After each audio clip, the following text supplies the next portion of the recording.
Hey everyone, welcome back to the channel. It's your host from Driftport, and today we're diving into the all-new 2025 Nissan Altima. Yes, the sedan that's trying to keep up in the midsize game. We'll talk styling, tech, performance, pros and cons, and whether it's worth your hard-earned money. Let's jump in. Right off the bat, the new Altima makes a clean, modern impression. The exterior carries Nissan's V-Motion grille look, sharp headlamps, and a taut roofline that slopes gently toward the rear. It's not wildly aggressive, but it looks more premium than the previous iterations and holds its own in a class packed with competition. Inside, you're greeted with a fairly upscale cabin for the price point.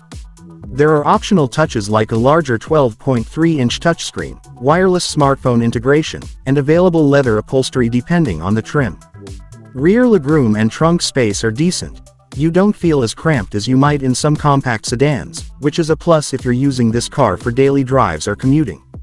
Part of the appeal here is that Nissan didn't try to overcomplicate things. The design is sleek, the lines are simple, and for many buyers that's exactly what they're looking for. Under the hood of the 2025 Altima you'll find a 2.5-liter naturally aspirated 4-cylinder engine. In front-wheel drive FWD models it's rated at 188 horsepower and about 180 pound-feet of torque. If you opt for the all-wheel drive AWD version, the output drops slightly to around 182 horsepower, 178 pound-feet. The transmission is a continuously variable transmission CVT, not everyone's favorite, and for good reason. Reviewers point out that the CVT often leads to a rubber band feel. Press the accelerator, revs spike, but the response isn't as crisp as a traditional automatic or dual-clutch box. Still, for everyday commuting the Altima behaves solidly. The ride is refined, road and wind noise are kept in check, and the AWD model gives a confidence boost in wet or slippery conditions. Fuel economy is respectable. For example, one listing shows the FWD engine achieving up to 39 mpg on the highway. If your driving is mostly city commute and highway mix, you'll appreciate that. However, if you were hoping for a sporty ride or thrilling acceleration, this isn't the car for that. With the removal of the previous VC turbo engine option, a goodbye to the punchier variant, the Altima has moved more into comfort, efficiency territory than high performance. Tech-wise, Nissan has equipped the 2025 Altima with quite a few goodies. You'll find infotainment systems with Apple CarPlay and Android Auto, and available wireless smartphone connectivity. One standout option is the 12.3-inch touchscreen display in higher trims, giving the interior a more premium aura. On the driver assist front, the sedan comes with the standard suite of safety tech, the Nissan Safety Shield 360 system, which includes features like automatic emergency braking with pedestrian detection, blind spot warning, lane departure warning, and rear cross traffic alert. Higher trims also give you things like wireless phone charging pads, upgraded audio systems, and more stylish wheels. All told, the tech package is competitive for its class. You won't feel like you're missing out on basic modern features. The real question is whether the finishes and interface responsiveness meet your standards. Some reviewers do mention the interface isn't lightning fast. For a midsize sedan, the Altima's interior delivers good practicality. Seating 5 is standard. Front legroom is generous for most drivers and the rear seats are suitable for adults for moderate trips. According to data, front leg room is around 43.8 inches, rear about 35.2 inches. The trunk offers about 15.4 cubic feet of space, which is decent for groceries, luggage or a weekend getaway. Ride comfort is a strength.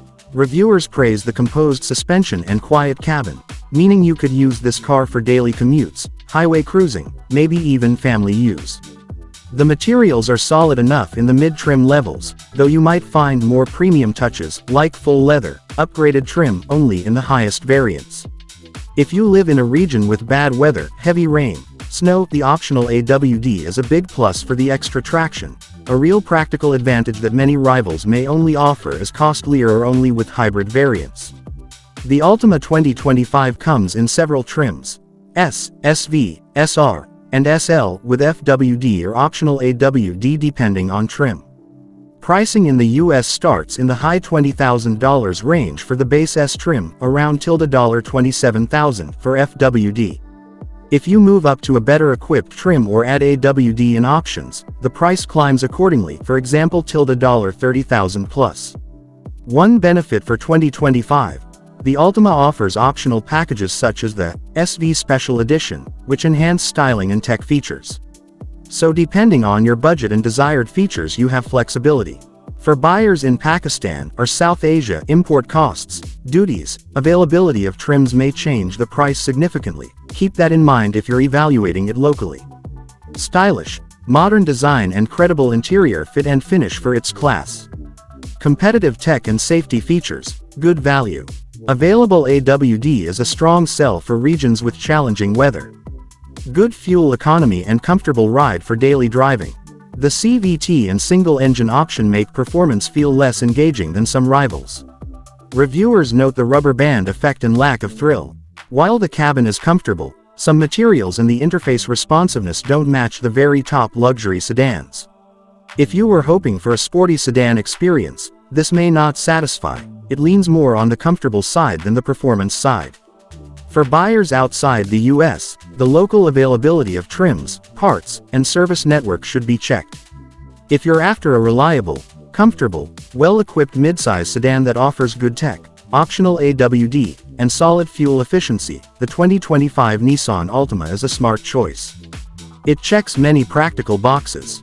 However, if your priorities include dynamic performance, lavish luxury materials, or a sports sedan feel, you might want to shop around, for example towards higher-end rivals or sports variants. In markets like Pakistan where SUVs are dominant, a sedan like this could be a refreshing alternative, but you'll want to ensure service support and parts availability. If I were to pick one buyer type, someone commuting daily, maybe a small family, tech-savvy, values comfort and safety, that's your target. For the adrenaline junkie driver, maybe look elsewhere. Alright folks, that wraps up our review of the 2025 Nissan Altima. If you enjoyed this video, hit that like button, subscribe if you haven't already, and drop a comment down below. Would you choose the Altima or go for something else in this class? Let me know. I'll catch you in the next one. Until then, safe driving and keep it sideways. Peace.